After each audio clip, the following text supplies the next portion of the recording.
Microphones are silent.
Good morning. Last December, more than 13 years after our nation was attacked by al-Qaeda on 9/11, America's combat mission in Afghanistan came to a responsible end. That milestone was achieved thanks to the courage and the skill of our military, our intelligence, and civilian personnel. They served there with extraordinary skill and valor, and it's worth remembering especially the more than 2,200 American patriots who made the ultimate sacrifice in Afghanistan. I visited our troops in Afghanistan last year to thank them on behalf of a grateful nation. I told them they could take great pride in the progress that they helped achieve. They struck devastating blows against the al-Qaeda leadership in the tribal regions, delivered justice to Osama bin Laden, prevented terrorist attacks, and saved American lives. They pushed the Taliban back so the Afghan people could reclaim their communities, send their daughters to school, and improve their lives. Our troops trained Afghan forces so they could take the lead for their own security and protect Afghans as they voted in historic elections leading to the first democratic transfer of power in their country's history. Today, American forces no longer patrol Afghan villages or valleys. Our troops are not engaged in major ground combat against the Taliban. Those missions now belong to Afghans who are fully responsible for securing their country. But, as I've said before, while America's combat mission in Afghanistan may be over, our commitment to Afghanistan and its people endures.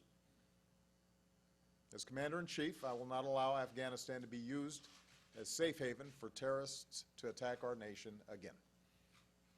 Our forces therefore remain engaged in two narrow but critical missions: training Afghan forces and supporting counterterrorism operations against the remnants of al-Qaeda. Of course, compared to the 100,000 troops we once had in Afghanistan, today fewer than 10,000 remain in support of these very focused missions. I meet regularly with my national security team, including commanders in Afghanistan, to continually assess, honestly, the situation on the ground, to determine where our strategy is working and where we may need greater flexibility. I've insisted consistently that our strategy focus on the development of a sustainable Afghan capacity and self-sufficiency. And when we've needed additional forces to advance that goal, or we've needed to make adjustments in terms of our timetables, then we've made those adjustments. Today I want to update the American people on our efforts. Since taking the lead for security earlier this year, Afghan forces have continued to step up. This has been the first fighting season where Afghans have largely been on their own, and they are fighting for their country bravely and tenaciously. Afghan forces continue to hold most urban areas, and when the Taliban has made gains, as in Kunduz, Afghan forces, backed by coalition support, have been able to push them back. This has come at a very heavy price. This year alone, thousands of Afghan troops and police have lost their lives, as have many Afghan civilians. At the same time, Afghan forces are still not as strong as they need to be. They are developing critical capabilities: intelligence, logistics, aviation, command and control. And meanwhile, the Taliban has made gains, particularly in rural areas, and can still launch deadly attacks in cities, including Kabul. Much of this was predictable. We understood that as we transitioned, that the Taliban would try to exploit some of our movements out of particular areas, and that it would take time for Afghan security forces to strengthen. Pressure from Pakistan has resulted in more al-Qaeda coming into Afghanistan, and we've seen the emergence of an ISIL presence. The bottom line is, in key areas of the country, the security situation is still very fragile, and in some places, there's risk of deterioration. Fortunately, in President Ghani and Chief Executive Abdullah, there is a national unity government that supports a strong partnership with the United States. During their visit earlier this year, President Ghani and I agreed to continue our counterterrorism cooperation, and he has asked for continued support as Afghan forces grow stronger. Following consultations with my entire national security team, as well as our international partners and members of Congress, President Ghani and Chief Executive Abdullah, I'm therefore announcing the following steps, which I am convinced offer the best possibility for lasting progress in Afghanistan. First, I've decided to maintain our current posture of 9,800 troops in Afghanistan through most of next year, 2016. Their mission will not change. Our troops will continue to pursue those two narrow tasks that I outlined earlier: training Afghan forces and going after al-Qaeda. But maintaining our current posture through most of next year, rather than a more rapid drawdown, will allow us to sustain our efforts to train and assist Afghan forces as they grow stronger, not only during this fighting season, but into the next one. Second, I've decided that instead of going down to a normal embassy presence in Kabul by the end of 2016, we will maintain 5,500 troops at a small number of bases, including at Bagram, Jalalabad in the east, and Kandahar in the south. Again, the mission will not change. Our troops will focus on training Afghans and counterterrorism operations, but these bases will give us the presence and the reach our forces require to achieve their mission. In this sense, Afghanistan is a key piece of the network of counterterrorism partnerships that we need from South Asia to Africa to deal more broadly with terrorist threats quickly and prevent attacks against our homeland. Third, we will work with allies and partners to align the steps I'm announcing today with their own presence in Afghanistan after 2016. In Afghanistan, we are part of a 42-nation coalition, and our NATO allies and partners can continue to play an indispensable role in helping Afghanistan strengthen its security forces, including respect for human rights. And finally, because governance and development remain the foundation for stability and progress in Afghanistan, we will continue to support President Ghani and the National Unity Government as they pursue critical reforms. New provincial governors have been appointed, and President Ghani is working to combat corruption, strengthen institutions, and uphold rule of law. As I told President Ghani and Chief Executive Abdullah yesterday, efforts that deliver progress and justice for the Afghan people will continue to have the strong support of the United States. And we cannot separate the importance of governance with the issues of security. The more effective these reforms happen, the better off the security situation is going to be.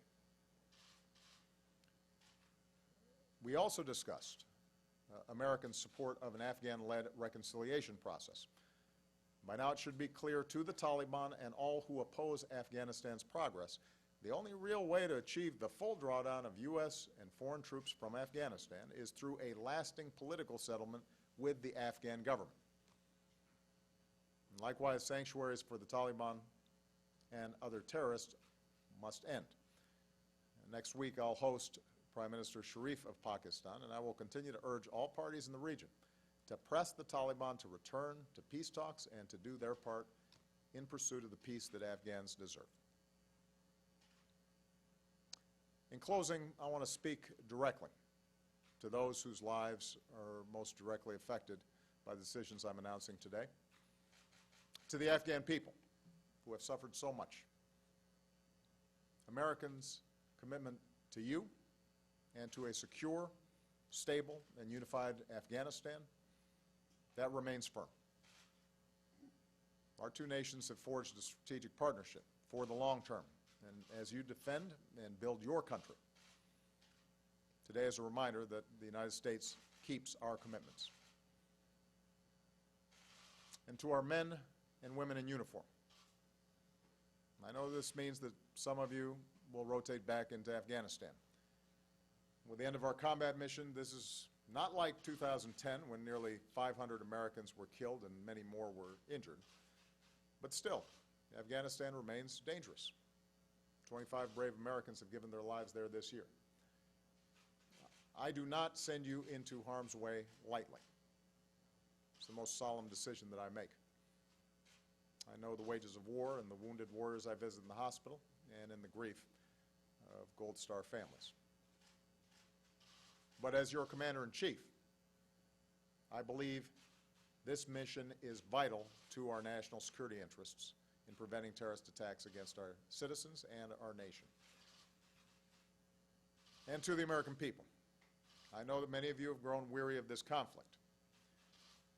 As you are well aware, I do not support the idea of endless war, and I have repeatedly argued against marching into open-ended military conflicts that do not serve our core security interests.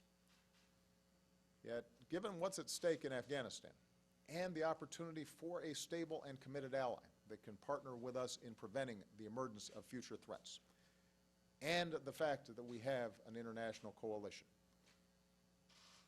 I am firmly convinced that we should make this extra effort. In the Afghan government, we have a serious partner who wants our help, and the majority of the Afghan people share our goals.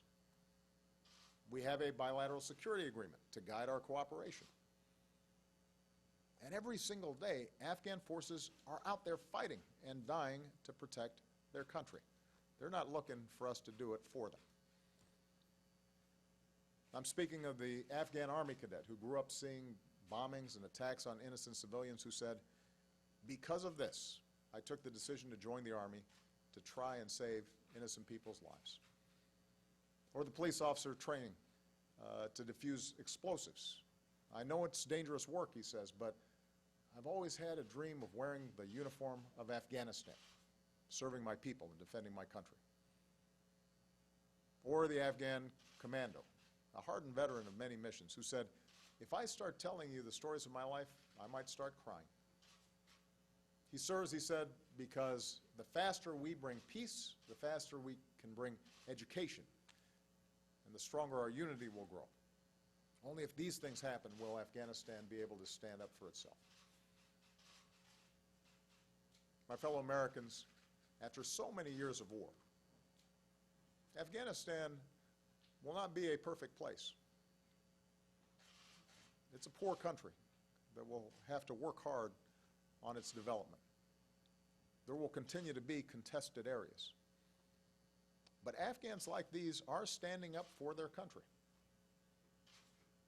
If they were to fail, it would endanger the security of us all. And we've made an enormous investment in a stable Afghanistan. Afghans are making difficult but genuine progress.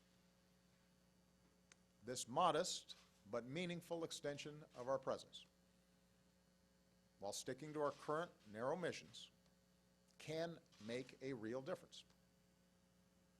It's the right thing to do. May God bless our troops and all who keep us safe, and may God continue to bless the United States of America. Mr. President, can you tell us how disappointing this decision is for you? Can you tell us how disappointing this decision is for you? This decision is not disappointing. Continually, my goal has been to make sure that we give every opportunity for Afghanistan to succeed while we're still making sure that we're meeting our core missions. And as I've continually said, my approach is to assess the situation on the ground, figure out what's working, figure out what's not working, make adjustments where necessary. This isn't the first time those adjustments have been made. This won't probably be the last. What I'm encouraged by is the fact that we have a government that is serious about trying to deliver security and the prospects of a better life for the Afghan people. We have a clear majority of the Afghans who want to partner with us and the international community to achieve those goals. We have a bilateral security arrangement that ensures that our troops can operate in ways that protect them while still achieving their mission. And we've always known that we had to maintain a counterterrorism operation in that region in order to tamp down any reemergence of active al-Qaeda networks or other networks that might do us harm. So this is consistent with the overall vision that we've had. And frankly, we anticipated, as we were drawing down troops, that there would be times where we might need to slow things down or fill gaps in Afghan capacity.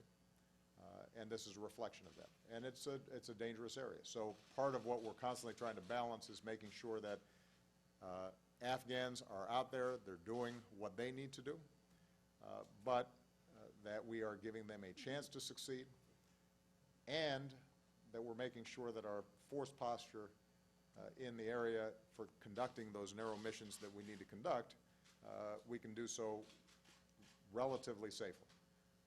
There's still risks involved, but force protection, the ability of our embassies to operate effectively, those things all factor in. And so we've got to constantly review these approaches. The important thing I want to emphasize, though, is that the nature of the mission has not changed, and the cessation of our combat role has not changed.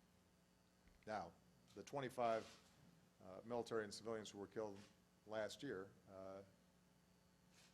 that always weighs on my mind, and 25 deaths or 25 too many, particularly for the families of the fallen. But understand, relative to what was involved when we were in an active combat role and actively engaged in war in Afghanistan, was a very different scenario. So here you have a situation where we have clarity about what our mission is. We've got a partner who wants to work with us. We're going to continually make adjustments to ensure that we give the best possibilities for success. And I suspect that we will continue to evaluate this going forward, as will the next president. And as conditions improve, we'll be in a position to make further adjustments. But I'm absolutely confident this is the right thing to do, and I'm not disappointed, because my view has always been, how do we achieve our goals while minimizing the strain and exposure on our men and women in uniform, and make sure that we are constantly encouraging and sending a message to the Afghan people. This is their country, and they've got to defend it. But we're going to be a steady partner for them. Okay? Thank you, everybody.